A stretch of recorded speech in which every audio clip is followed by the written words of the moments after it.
Greetings, Earthlings! We're describing ancient artifacts with our preview of Aloha Earth.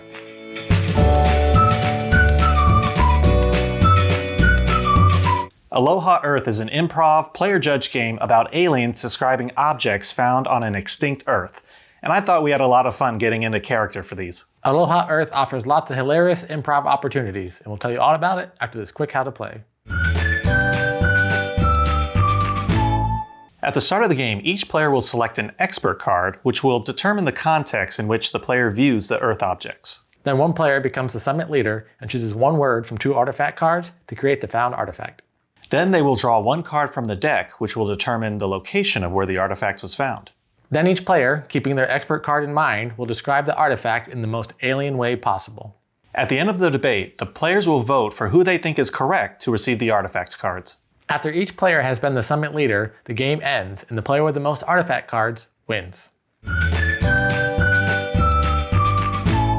We were sent Aloha Earth from the creators of the game so that we could do this preview video, so thank you for sending it to us. We'll have more information from them in our description below. We play a lot of player judge games on this channel, which we really like. We really started playing Cards Against Humanity when we first started playing games. Plus we played a lot of other ones, and we kind of like improv type games. Not everyone in our group is a huge fan, but most people can kind of get into it. So it's that type of game where each player is going to get a chance to use their improv skills, and then each player is going to vote, and the player who gets the most votes wins. So you got to be into improv, you got to be into having fun and be open to doing all that kind of stuff, which we enjoy. And you also have to realize that it's always going to come down to who you're playing with. If some people just don't like your improv skills, or some people don't think you're funny or think you're whatever, then they may not vote for you. So you always have those dynamics going on in these 2 types of games. But overall, we really enjoyed it because it's 2 types of games that we really enjoy. It just goes back to that age-old, like, know your audience or know your demographic. Like, when you play these types of games, just know who you're playing with and,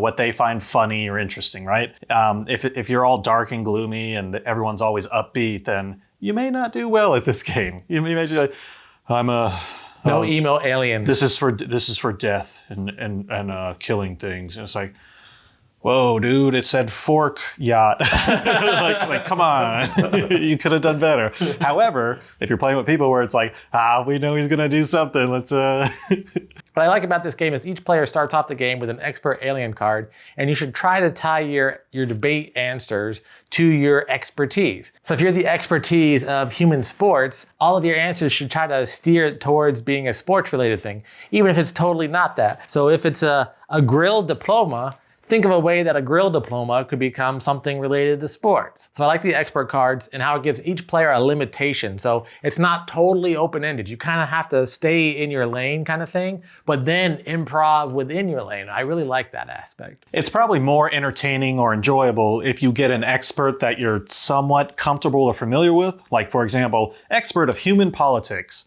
That would not be me.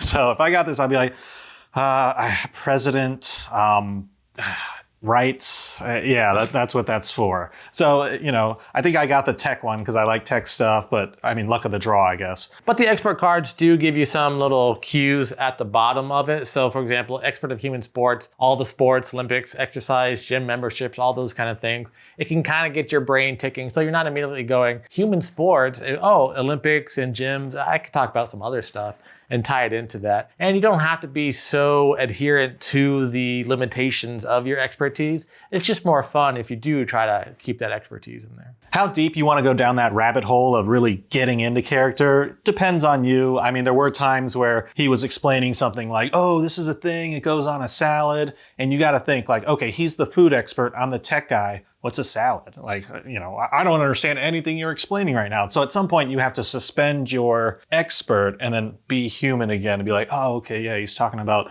McDonald's and salads and hamburgers. Okay, yeah, I get it. Cool story. So it's definitely a fun, quick game. It's very family friendly. There's nothing inappropriate. However, some of the words can be a little bit of a higher level. Not that they're inappropriate, just that they might be a higher level. You can play it with your family, but some of the words, they may just need an explanation for what the word is, which is kind of funny when the whole idea of the game is to figure out what the artifact is. So. One thing I like is it's very efficient with its cards. Like, yeah, there's a bunch of them. However, each one has 4. So instead of like Cards Against Humanity where you have 5 or 7 or something, you have 2. And then basically whatever combination you want to do, like it could be special taco or taco special. And so the combinations are there. It really keeps things kind of organized. And, you know, while you're waiting for your turn, you just go, oh, doesn't sound funny then? Okay, yeah, that sounds funny. I like that. Overall, as player judge game goes and improv, I had fun with this. I love improv and just seeing how not too wild I can be, but creative. I will say I kind of like more of the adult theme ones just because they're funnier to me. However, I can understand like this can be for kids and everything, so let's keep it like PG and family friendly. So yeah, definitely something to try. Overall, this is a very fun player-judged improv game. I like the limitation on it. It really does help you become more creative with your improv as you're going, and it's not going all over the place. You like kind of hone you in so everyone can kind of be on the same level. So I think if you're into these types of games, you should definitely check this out. It'll be coming to Kickstarter soon. And that was our preview of Aloha Earth. What'd you think? What's your definition of a celebrity bacon? Kevin Bacon. Let us know in the comments below. And if you're enjoying our content, please like this video and subscribe to our channel. And if you'd like to back Aloha Earth, check out the link in our description below for all the Kickstarter information. Until next time, I'm Lee. And I'm Kenny, and I go party like a board gamer.